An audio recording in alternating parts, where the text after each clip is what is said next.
ये कहानी है एक ऐसे लड़के की जो अपनी पढ़ाई पूरी करने के लिए पेरिस आता है।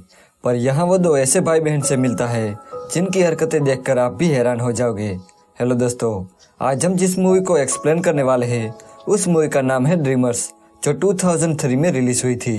मूवी स्टार्ट होती है और हम एक लड़के को देखते हैं जिसका नाम मिथ था। मिथ अपनी पढ़ाई पूरी करने के लिए अमेरिका से पेरिस आता है। उसे मूवी देखना काफी पसंद था। एक दिन जब वो मूवी देखने जाता है तब वहाँ उसे एक लड़की मिलती है जिसका नाम इसाबेल था। वो मिथ से कहती है कि मैंने तुम्हें पहले भी यहाँ देखा है, तुम यहाँ अकेले ही आते हो। तब मिथ कहता है कि मुझे अमेरिका से आए हुए कुछ दिन ही हुए हैं, इसलिए यहाँ मेरा कोई फ्रेंड नहीं है। तब इसाबेल उसे अपने भाई से मिलाती है जिसका नाम थियो था। वो तीनों बैठकर बातें कर रहे थे, लेकिन तभी पुलिस वहाँ लाठीचार्ज कर देती है, जिसे बचकर ये तीनों वहाँ से भाग जाते हैं। अब मिथ उनसे मिलकर बहुत खुश था क्योंकि उसे नए दोस्त मिल गए थे। घर पहुंचकर मिथ अपनी मॉम को एक लेटर लिखता है, पर जब से वो इसाबेल से मिला है वो बस उसके बारे में ही सोचने लगता है। अगली सुबह मिथ को थियो का कॉल आता है। वो उसे अपने घर डिनर के लिए बुलाता है। मिथ जब उसके घर जाता है तब इसाबेल उसे अपनी मॉम डैड से मिलाती है। अब डिनर के टाइम इसाबेल के डैड बहुत सारा ज्ञान बांटने लगते हैं, पर मिथ का ध्यान तो बस एक ही चीज पर था, वो थी इसाबेल। डिनर के बाद इसाबेल की मॉम मिथ को आज रात यहीं रुकने को कहती है। अगले दिन इसाबेल के मॉम डैड को किसी काम से बाहर जाना था, पर जाने से पहले वो अपने बच्चों के लिए एक चेक छोड़ते हैं ताकि वो इस घर में आराम से रह सके। उनके जाने के बाद मिथ इन दोनों से कहता है कि मुझे अपने घर जाना चाहिए, पर वो दोनों उसे नहीं जाने देते। इसाबेल मिथ को एक किस करती है, साथ ही वो अपने भाई को भी किस करती है और वहाँ से चली जाती है। ये देखकर मिथ को बहुत अजीब लगता है। इसके बाद थियो उसे उसका कमरा दिखाता है। रात को मिथ की नींद उड़ जाती है। जब वो टॉयलेट से वापस आ रहा था तब उसकी नजर उन दोनों भाई बहन पर पड़ती है जो बिना कपड़ों के एक ही बेड पर सोए हुए थे। ये देखकर मिथ की आंखें खुली की खुली रह जाती है क्योंकि अब तक वो इसाबेल के सपने देख रहा था। वो चुपचाप अपने कमरे में जाके सो जाता है। अगली सुबह इसाबेल मिथ को जगाने आती है। वो उस पर चढ़कर उसे किस करती है।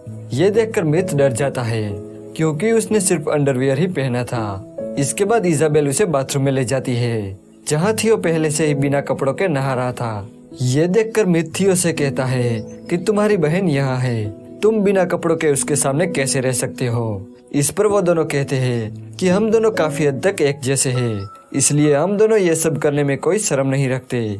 थियो मिथ से कहता है कि हमारे डैड 1 महीने तक घर नहीं आएंगे, इसलिए तुम हमारे साथ इस घर में रह सकते हो।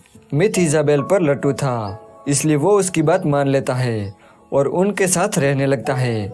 एक रात ये तीनों गेम खेलते हैं जिसमें दोनों भाई बहन एक्ट करते हैं और मिथ को उस मूवी का नाम बताना था, पर अगर वो हार गया तो उसे एक डेयर पूरा करना होगा। पर यहाँ मिथ वो गेम जीत जाता है। तब वो दोनों भाई बहन कहते हैं कि हमें ऐसे ही किसी इंसान की तलाश थी जिसके साथ हमें एक गेम पूरा करना था। इसके बाद ये तीनों एक आर्ट गैलरी में जाते हैं। वहाँ वो तीनों रेस लगाते हैं, यही उनका डेयर था। वापस लौटते टाइम बारिश होने लगती है जिससे ये तीनों भीग जाते हैं। जब ये तीनों घर आते हैं तब थियो मिथ को अपने कपड़े देता है और ड्रिंक लेने चला जाता है। यहाँ अलमारी से मिथ को एक इसाबेल की फोटो मिलती है जिसे वो अपने प्राइवेट पार्ट में छुपा लेता है। जब थियो वापस आता है तब वो तीनों साथ में बैठकर ड्रिंक करते हैं। इसाबेल फिर से वही गेम खेलने लगती है, पर इस बार वो थियो के साथ खेल रही थी जिसमें थियो हार जाता है। तब इसाबेल उसे एक डेयर देती है जिसमें थियो को एक फोटो के सामने हिलाना था। थियो बिना किसी शर्म के उन दोनों के सामने हिलाने लगता है। इसाबेल के लिए तो ये नॉर्मल था, पर मिथ की ये सब देखकर फट जाती है। अगले दिन मिथ थियो से कहता है कि मेरी भी तो सिस्टर है, पर उन्होंने मुझे कभी ऐसा काम करने को नहीं कहा। तुम दोनों ये सब कैसे करते हो और क्यों करते हो। तब थियो उसे कहता है कि हम दोनों जुड़वा है। जब हम दोनों पैदा हुए तब हम दोनों एक दूसरे के साथ जुड़े हुए थे।